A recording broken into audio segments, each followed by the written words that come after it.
নমস্কার। বৈদিক heritage research and education কলেজের পক্ষ থেকে আমি অপরূপা এই বছর অর্থাৎ 2025 সালে সিংহ রাশি বা লগ্নের কেমন যাবে সেই নিয়ে আজ আলোচনা করছি।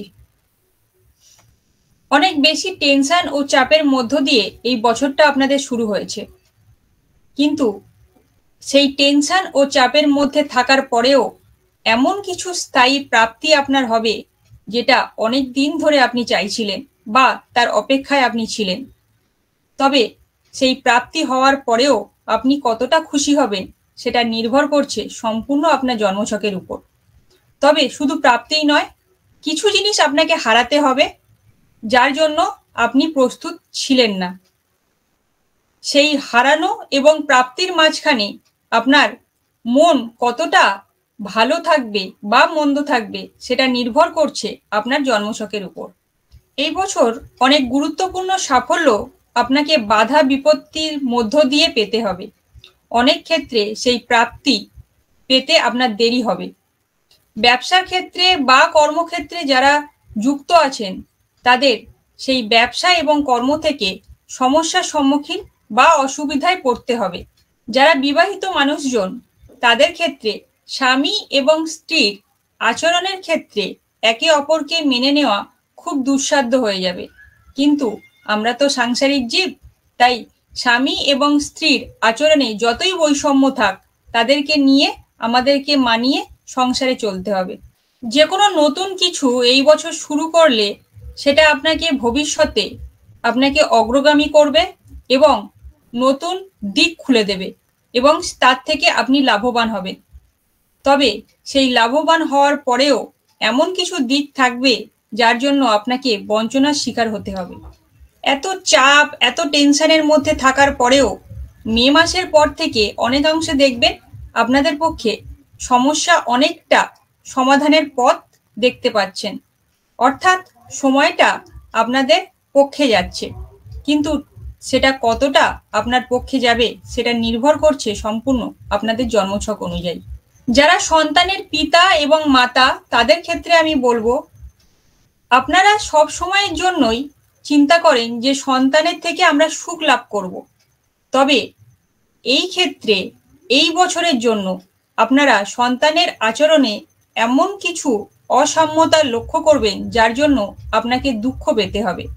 আবার যারা প্রেমের ক্ষেত্রে জড়িত বা প্রেমিক প্রেমিকারা তাদের ক্ষেত্রে নিজেদেরকে নিয়ন্ত্রণ করতে না পারলে আপনাদের ক্ষতির সম্মুখীন হতে হবে।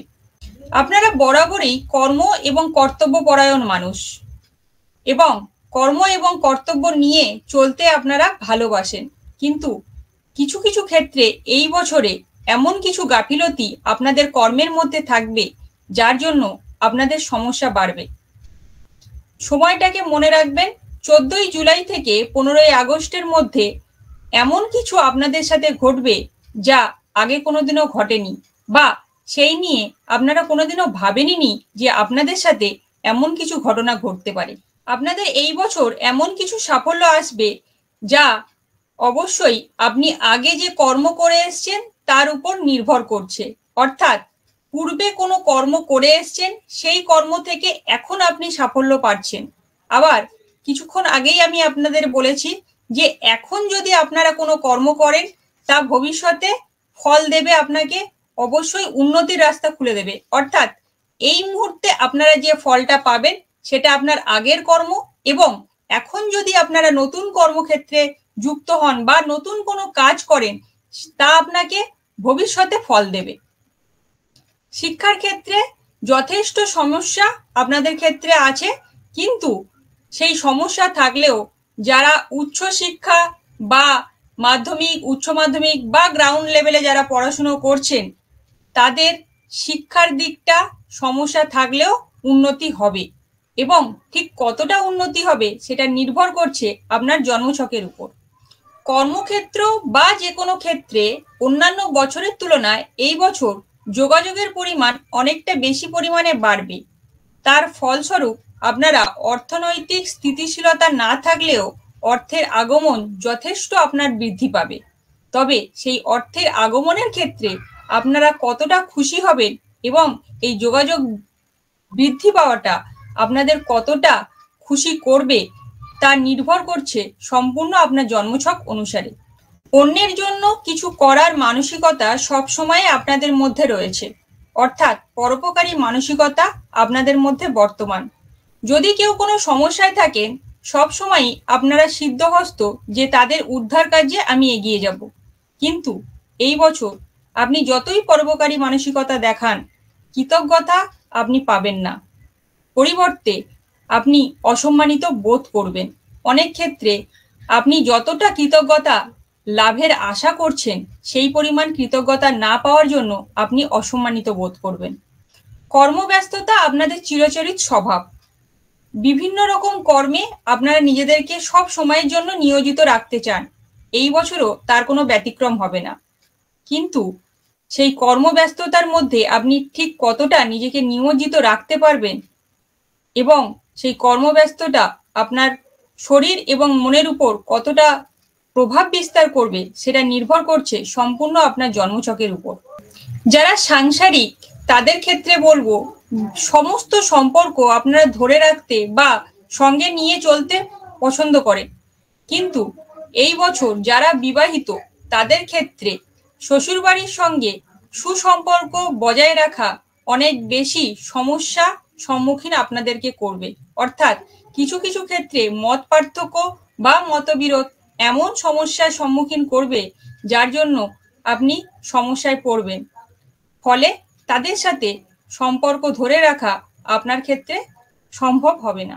বিরোধিতা এই বছর থাকলেও তাদেরকে নিয়ন্ত্রণ করার ক্ষমতা আপনাদের মধ্যে থাকবে। যারা দীর্ঘদিন অসুস্থ আছেন বা অসুস্থতার মধ্যে দিয়ে আপনাদের সময় কাটছে, তাদের ক্ষেত্রে আমি কিন্তু কোনো আশার আলো দেখাবো না। আমি পরিবর্তে বলবো, মে মাসের পর থেকে আপনাদের আরো বেশি সমস্যার সম্মুখীন হতে হবে।